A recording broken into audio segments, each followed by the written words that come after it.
सप्ताह कार्यक्रम को संबोधित किया।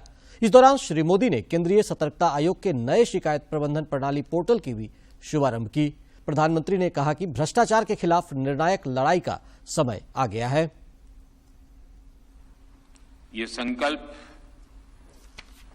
आज के समय की मांग है, प्रासंगिक है और देशवासियों के लिए इतना ही महत्वपूर्ण है। साथियों, विकसित भारत के लिए विश्वास और विश्वसनीयता ये दोनों बहुत आवश्यक है। सरकार के ऊपर जनता का बढ़ता हुआ विश्वास जनता का भी आत्मविश्वास बढ़ाता है। हमारे यहां मुश्किल ये भी रही कि सरकारों ने जनता का विश्वास तो खोया ही, जनता पर भी विश्वास करने में पीछे रही। गुलामी के लंबे कालखंड से हमें भ्रष्टाचार की, शोषण की, संसाधनों पर कंट्रोल की जो लिगेसी मिली, उसको दुर्भाग्य से आजादी के बाद और विस्तार मिला और इसका बहुत नुकसान देश ने चार पीढ़ी ने उठाया है। लेकिन आजादी के इस अमृतकाल में हमें दशकों से चली आ रही इस परिपाटी को पूरी तरह बदल देना है। इस बार 15 अगस्त को लाल किले से भी मैंने कहा है कि बीते 8 वर्षों के श्रम, साधना, कुछ इनिशिएटिव, उसके बाद अब भ्रष्टाचार के खिलाफ निर्णायक लड़ाई का समय आ गया है। इस संदेश को समझते हुए, इस मार्ग पर चलते हुए हम विकसित भारत की तरफ तेजी से जा पाएंगे।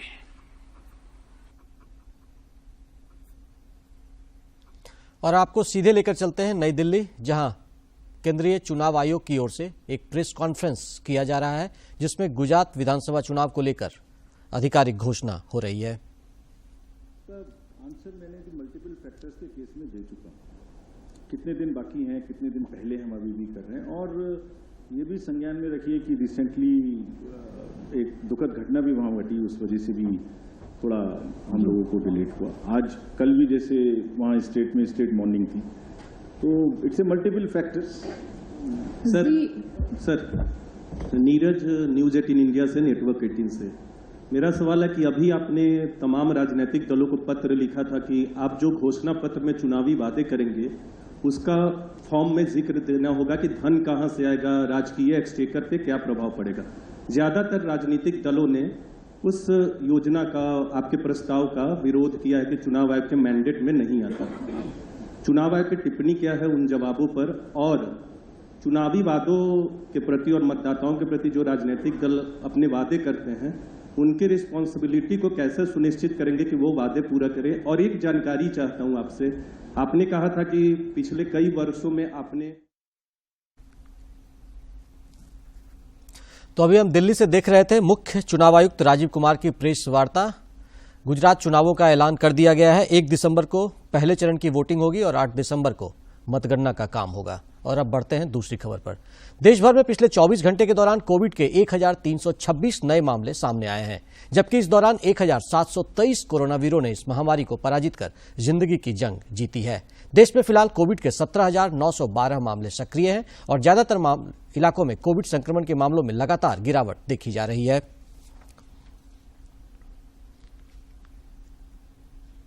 इधर झारखंड में भी पिछले 24 घंटे में कोरोना के कई नए मरीजों की पहचान की गई है, जबकि कई मरीज स्वस्थ भी हुए हैं। रांची में इस दौरान कोरोना का एक मरीज स्वस्थ हुआ। स्वास्थ्य विभाग के अनुसार रांची में कोविड के 4 सक्रिय मामले शेष हैं।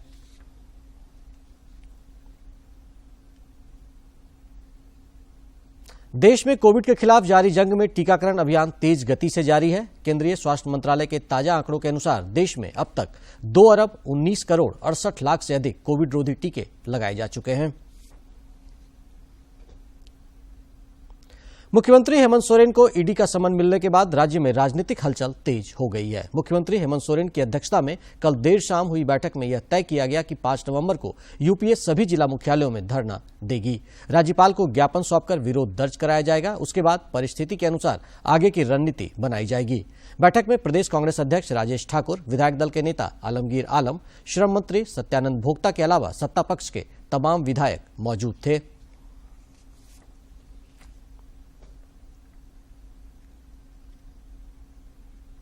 बुलाया गया है और हम ये समझते हैं कि ये भी एक प्रयास है कि उनको किसी दूसरे राज्य में सम्मान मिले, उसको केंद्र सरकार के जो एजेंसी है उसको रोकना चाहती है। तो वो छत्तीसगढ़ जाएंगे? वो नहीं जाएंगे कल ईडी ऑफिस? बिल्कुल वो छत्तीसगढ़ जाएंगे, उनको जाना चाहिए और हम लोग इसके बाद आंदोलन की तैयारी कर रहे हैं कि किस तरह। आगामी 5 तारीख को जिला मुख्यालयों में हर जगह गठबंधन दल के नेता एक धरना प्रदर्शन करके जनता को यह बताने का प्रयास करेंगे कि यह सरकार जो आपके हितों के लिए काम कर रही थी, आपकी योजना, आपकी सरकार का ये द्वितीय चरण जो चल रहा है, इस चरण को बाधित करने के लिए और सरकार के विकास के कामों की गति रोकने का यह जो प्रयास है, इसके बारे में जनता को हम लोग जागरूक करेंगे।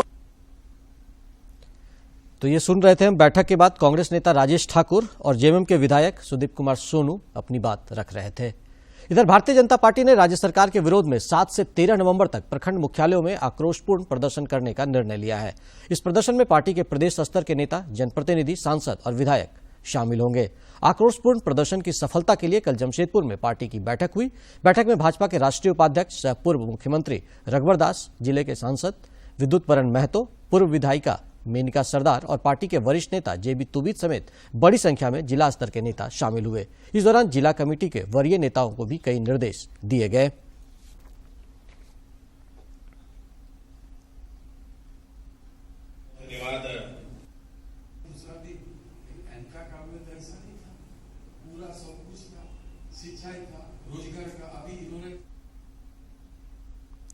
राज्य सरकार ने राजनीतिक हलचल के बीच 11 नवंबर को एक दिन का विधानसभा का विशेष सत्र बुलाने का निर्णय लिया है। इससे पहले 10 नवंबर को राज्य मंत्रिपरिषद की बैठक होगी, जिसमें कई महत्वपूर्ण फैसले लिए जा सकेंगे। सरकार की ओर से कहा गया है कि सत्र में प्रयास होगा कि रिक्त पदों में आरक्षण वृद्धि और 1932 या इससे पहले का सर्वे खतियान के आधार पर स्थानीयता विधेयक पारित हो और ओबीसी आरक्षण को बढ़ाने का जो फैसला लिया गया है उस पर भी निर्णय हो सके।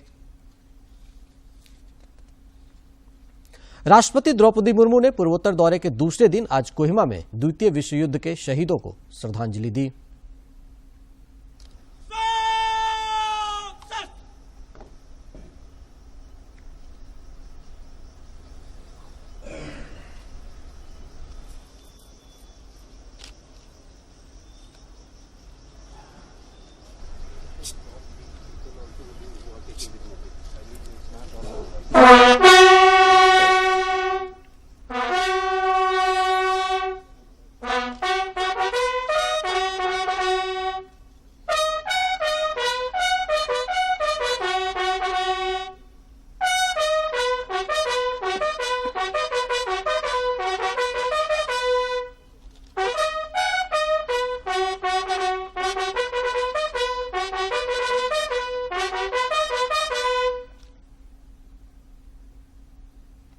राष्ट्रपति द्रौपदी मुर्मू 15 नवंबर को आयोजित होने वाले झारखंड राज्य स्थापना दिवस समारोह की मुख्य अतिथि होंगी। राष्ट्रपति ने राज्य सरकार द्वारा समारोह में शामिल होने के निमंत्रण को स्वीकार कर लिया है। इस पर मुख्यमंत्री हेमंत सोरेन ने उनका आभार जताया है। मुख्यमंत्री हेमंत सोरेन ने केंद्रीय ग्रामीण विकास मंत्रालय एवं पंचायती राज मंत्री गिरिराज सिंह को पत्र लिखकर प्रधानमंत्री आवास योजना ग्रामीण के अंतर्गत आवास प्लस में निबंधित परिवारों को आवास उपलब्ध कराने का आग्रह किया है। मुख्यमंत्री ने कहा है कि आवास प्लस के अंतर्गत वित्तीय वर्ष 2021-22 की सूची में 10,35,895 परिवारों में से मात्र 4,03,504 इकाई का भौतिक लक्ष्य दिया गया था। अभी भी 6,32,391 योग्य परिवारों को आवास का लाभ नहीं मिल पाया है। ग्रामीण विकास मंत्रालय की ओर से भी आवास प्लस में निबंधित परिवारों में से 2,03,061 परिवारों को सूची से हटाया गया है। इनमें से जो अधिकतर परिवार ऐसे हैं जो आवास की पात्रता रखते हैं। और अब बात कर लेते हैं केंद्रीय कैबिनेट की।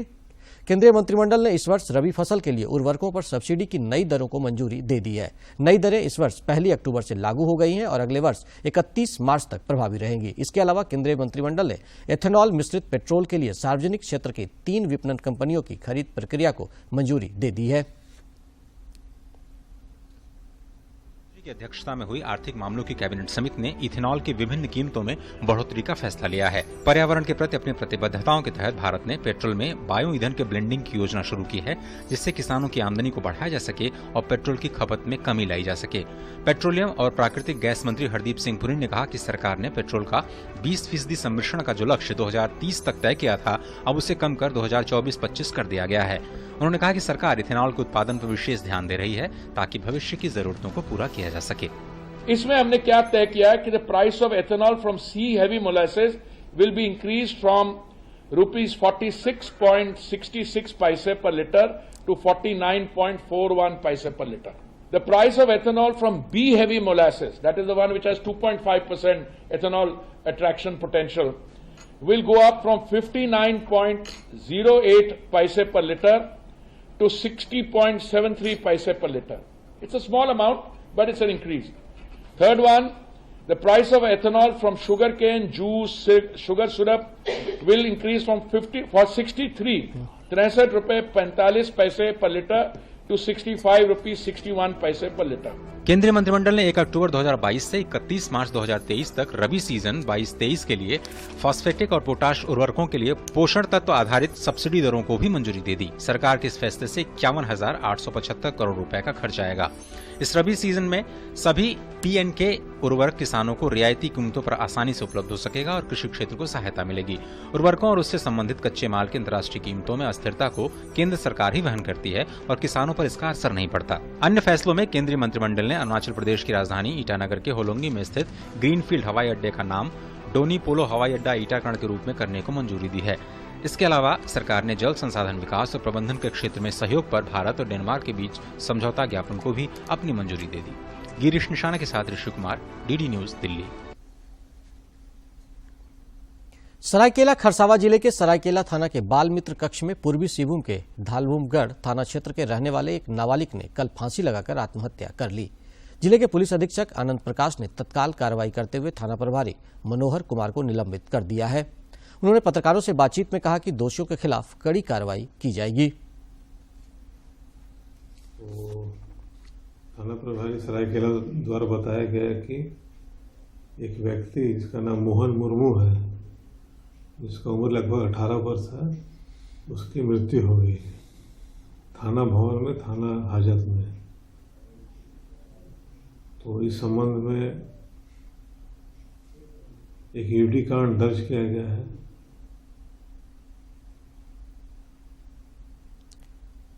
और पेंशन धारकों के लिए खुशखबरी है। केंद्र सरकार ने पेंशन धारकों को राहत देते हुए डिजिटल जीवन प्रमाण पत्र जमा करने के लिए राष्ट्रव्यापी अभियान शुरू करने की घोषणा की है। डॉक्टर सिंह ने कहा कि पेंशन धारकों को अपना जीवन प्रमाण पत्र भौतिक रूप से जमा करने के लिए पेंशन वितरण प्राधिकरण के समक्ष उपस्थित होना पड़ता था, जो विशेष रूप से वृद्ध, बीमार और कमजोर पेंशन धारकों के लिए असुविधाजनक था। जितेंद्र सिंह ने कहा कि केंद्र सरकार के पेंशन धारकों के जीवन को आसान बनाने के लिए सरकार डिजिटल जीवन प्रमाण पत्र के इस्तेमाल को बड़े पैमाने पर बढ़ावा दे रही है।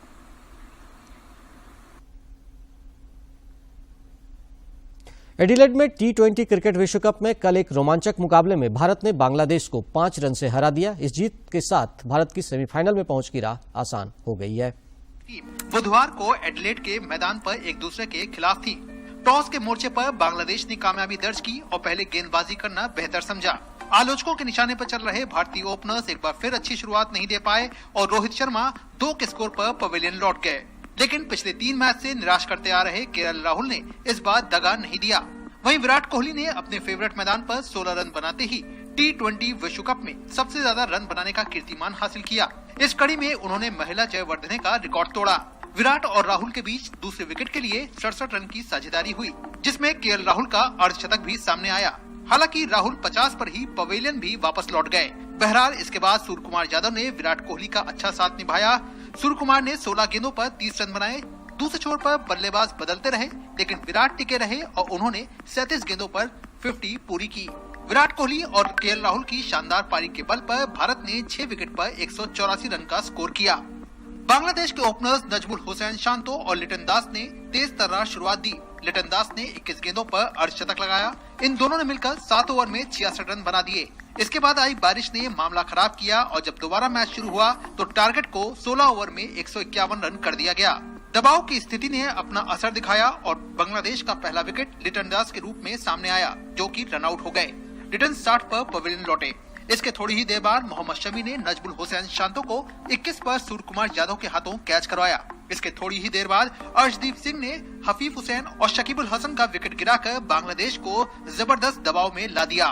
तस्कीन अहमद ने कुछ अच्छे हाथ जरूर दिखाए, लेकिन ये काफी नहीं रहा और बांग्लादेश 16 ओवर में 6 विकेट पर 145 रन ही बना पाई। इस तरह भारत ने मुकाबले को 5 रन से अपने नाम किया। अर्शदीप सिंह और हार्दिक पांड्या ने 2-2 विकेट लिए, जबकि मोहम्मद शमी के नाम 1 विकेट रहा।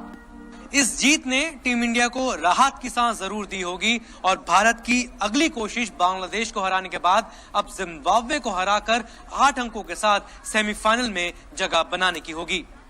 कैमरामैन राकेश कुमार के साथ एडिलेड ओवल से अभिषेक महाजन, डीडी न्यूज। क्रिकेट के बाद अब बात मौसम की। राजधानी रांची और आसपास के इलाके में ठंड का असर दिखने लगा है। पिछले 24 घंटे में अधिकतम और न्यूनतम तापमान में 1 डिग्री सेल्सियस की गिरावट दर्ज की गई है। रांची स्थित मौसम विज्ञान केंद्र के अनुसार अगले 3 से 4 दिनों में अधिकतम और न्यूनतम तापमान में और 1 से 2 डिग्री सेल्सियस तक की गिरावट हो सकती है। केंद्र के अनुसार अगले 4 दिनों तक सुबह में धुंध रहेगी और दिन में धूप खिला रहेगा। रक्षा अनुसंधान और विकास संगठन डीआरडीओ ने ओडिशा तट के पास एपीजे अब्दुल कलाम द्वीप से दूसरे चरण की ballistic missile defence BMD interceptor AD-1 की पहले उड़ान का सफल परीक्षण किया है। मंडल के जो ऊपरी सतह होती है वहां पर भी ये किसी बैलिस्टिक मिसाइल को या लड़ाकू जहाज को या विमान को वहां पर भी इंटरसेप्ट करके वहां पर भी ध्वस्त करने में ये सक्षम है। तो एक तरह का भारत का अपना मिसाइल डिफेंस सिस्टम ये तैयार हो रहा है। तो काफी बड़ी खबर भारतीय सुरक्षा तंत्र के लिए, भारत के सुरक्षा सिस्टम के लिए ये है। और अब बात जिला खबर की। एक नजर डालते हैं इन फटाफट खबरों पर।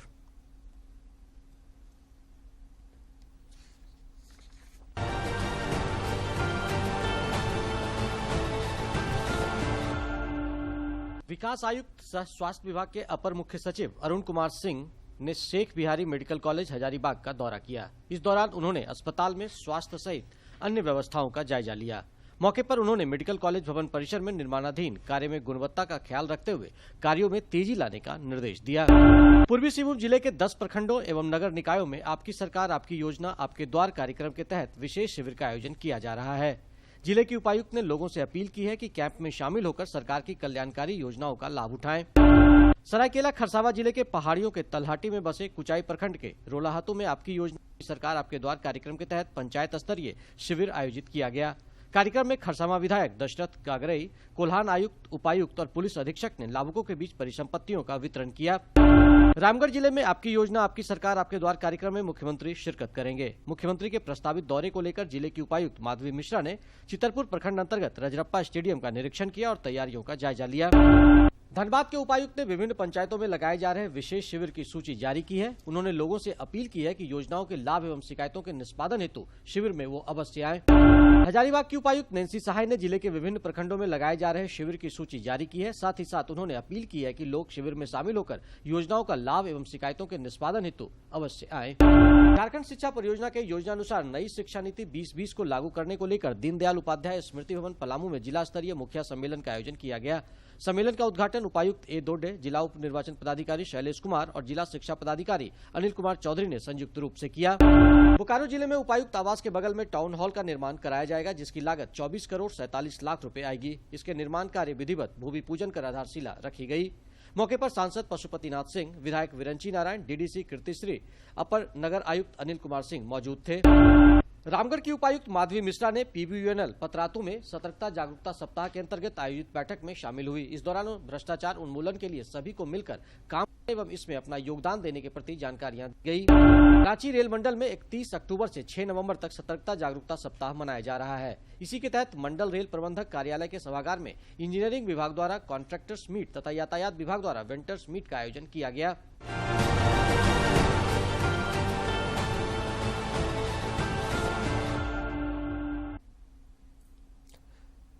कोयला मंत्रालय आज से कोयले की बिक्री के लिए खदानों की नीलामी के छठे चरण की शुरुआत करेगा। केंद्रीय वित्त मंत्री निर्मला सीतारमण नीलामी के अगले चरण का शुभारंभ करेंगी। सीतारमण नीलामी के अगले चरण की शुरुआत करेंगी।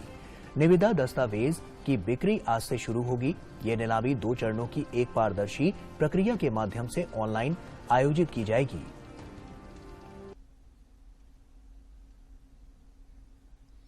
हेरिटेज वॉक के आज के सेगमेंट में हम आपको सैर कराते हैं राजस्थान के जैसलमेर का।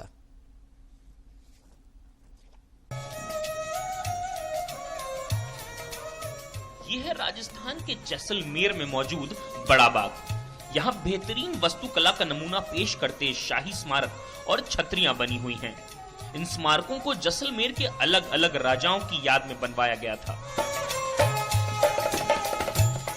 जैसलमेर के महाराजा जय सिंह द्वितीय के पुत्र लूणकरण ने साल 1743 में अपने पिता की मृत्यु के बाद उनकी याद में यहाँ एक छतरी बनवाई थी।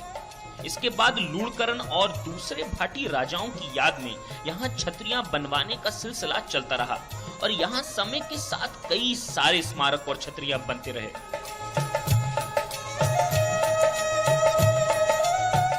माना जाता है कि जैसलमेर में 16वीं सदी में एक बांध बनवाया गया था, जिसकी मदद से यहाँ पानी इकट्ठा किया गया। उस पानी के चलते जैसलमेर का एक बड़ा रेतीला इलाका हरा भरा हो गया, इसलिए इस जगह का नाम बड़ा बाग है।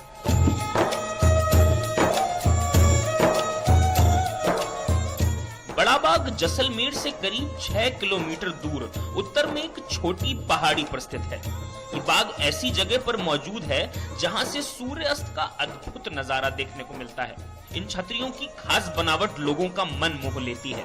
अब यहाँ वैसी हरियाली तो मौजूद नहीं है, लेकिन आज सालों के बाद भी शानदार वास्तुकला और खूबसूरती की वजह से हजारों पर्यटक इन स्मारकों और शाही छतरियों को देखने बड़ा बाग आते हैं।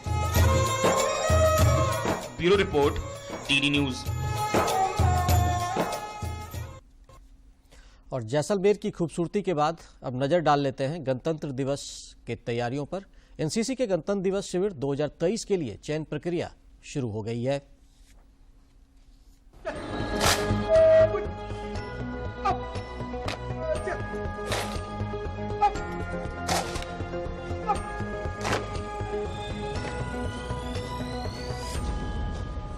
गणतंत्र दिवस यानी कि 26 जनवरी में भले ही अभी 3 महीने का करीब समय बचा है, लेकिन उसकी तैयारियां जोरों पर हैं। दिल्ली में एनसीसी के दिल्ली निदेशालय की तैयारियां जोरों पर हैं। रिपब्लिक डे को लेकर के दिल्ली निदेशालय की तैयारी अच्छी तरीके से चल रही है, जिसमें हम लोगों ने बच्चों को ड्रिल, कल्चरल और सभी तरीके के ट्रेनिंग दी है। आज अभी आप देखेंगे यहाँ पे ड्रिल के कंपटीशन के लिए सिलेक्शन प्रोसेस चल रहा है और जो बच्चे ड्रिल में अच्छे हैं उनको आगे रिपब्लिक डे कॉन्टिजेंट में पार्टिसिपेट करने के लिए सिलेक्ट किया जा रहा है। इस बार कुल कितने कैडेट कैंप के लिए चयनित होंगे? टोटल दिल्ली डायरेक्टरेट से 116 बच्चे कैंप में पार्टिसिपेट करेंगे, जिसमें 5 R&B हॉर्स राइडिंग के बच्चे होंगे और 111 बच्चे जिसमें SD, SW सभी शामिल हैं, वो बच्चे कैंप में पार्टिसिपेट करेंगे। कुछ कैडेट भी हमारे साथ हैं, बात करते हैं कैसा लग रहा है उनको। रिपब्लिक डे कैंप के लिए सिलेक्शन हो रहा है, क्या कहेंगे आप? सर यहाँ पर जोरों शोरों से प्रैक्टिस हो रही है। हमें DI आते हैं, हमें ट्रेनिंग देते हैं। गार्ड की अलग चलती है, ड्रिल की अलग चलती है, जिसकी मतलब जिनकी जो गलतियां होती हैं वो सिलेक्शन प्रोसेस में बताई जाती हैं। काफ़ी खुशी हो रही है कि इतने बड़े इवेंट में हमें पार्ट लेने का मौका मिल रहा है। हमारे रोज़ सिलेक्शन होता है और काफ़ी मेहनत चल रही है। सारे PI स्टाफ हमें काफ़ी अच्छे से सिखाते हैं और हर रोज़ इम्प्रूव करते हैं हम अपने आप को, ताकि हम बेस्ट दिल्ली को रिप्रेजेंट करें। मुझे बहुत खुशी हो रही है कि मैं दिल्ली डायरेक्टरेट की अब तक की टीम में हूँ। हम कुछ 1000 बच्चों ने सिलेक्शन दिए हैं, जो कि 5 कैंप्स में सेलेक्ट होके कुछ ये बच्चे बचे हैं, कुछ 100 के आसपास, जिनको हर कैंप में बहुत कुछ सीखने को मिलता है। मैं बहुत ज़्यादा खुश और गर्व महसूस कर रहा हूँ, क्योंकि मैं उस कर्तव्य पथ पे चलूंगा जिस पे हमारे परमवीर, हमारे योद्धा चलते हैं। जैसे कि फौज में कहावत है कि army is a life less ordinary, तो मैं ये बोल सकता हूँ कि sir we are here getting prepared to live a life less ordinary. Cadet काफी उत्साहित हैं रिपब्लिक डे कैंप के चयन को लेकर, क्योंकि अब इनको काफी ऐसे कैडेट होंगे जिन्हें मौका मिलेगा कर्तव्य पथ पर चलने का। कैमरामैन कुमार दत्ता और श्रीनिवास के साथ गिरीश निशाना, DD न्यूज, दिल्ली। और अब मिलाते हैं MBA फुचकावाला से। कोई काम बड़ा या छोटा नहीं होता, बस जरूरत है काम के प्रति दिल में ललक होने की।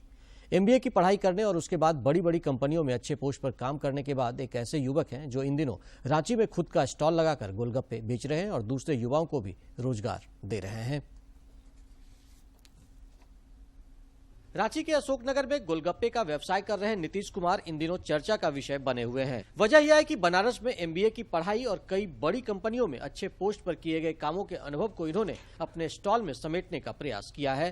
डिजिटल भारत और स्टार्टअप इंडिया की सोच के तहत इनके स्टॉल में कई खूबियां देखने को मिलती है। स्टॉल का खासियत ये है कि यहाँ पे प्रॉपर हाइजीन रहता है और जितने भी इंग्रेडिएंट्स वगैरह सब जो भी हम यूज करते हैं सब हम खुद से घर में तैयार करते हैं।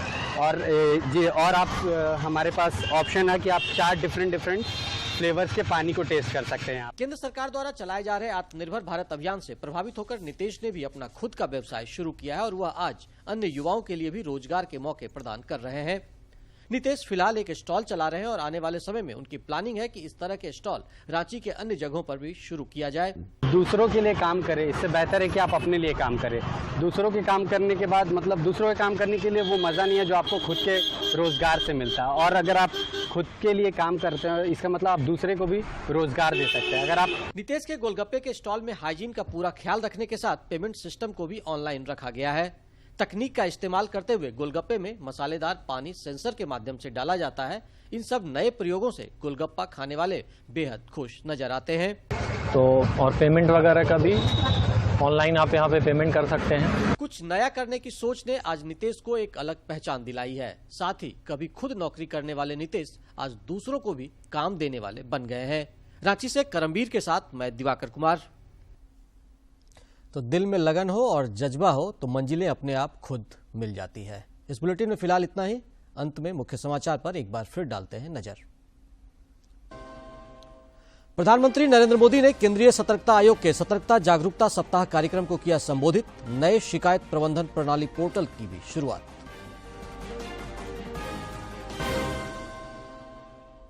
राज्य सरकार ने 11 नवंबर को विधानसभा का एक दिन का विशेष सत्र बुलाने का लिया निर्णय। रिक्त पदों में आरक्षण में वृद्धि और खतियान आधारित स्थानीयता विधेयक पारित कराने का होगा प्रयास। राज्य सरकार के खिलाफ भाजपा 7 से 13 नवंबर तक सभी प्रखंडों में करेगी आक्रोश प्रदर्शन। सत्ता पक्ष भी जन आंदोलन की तैयारी में।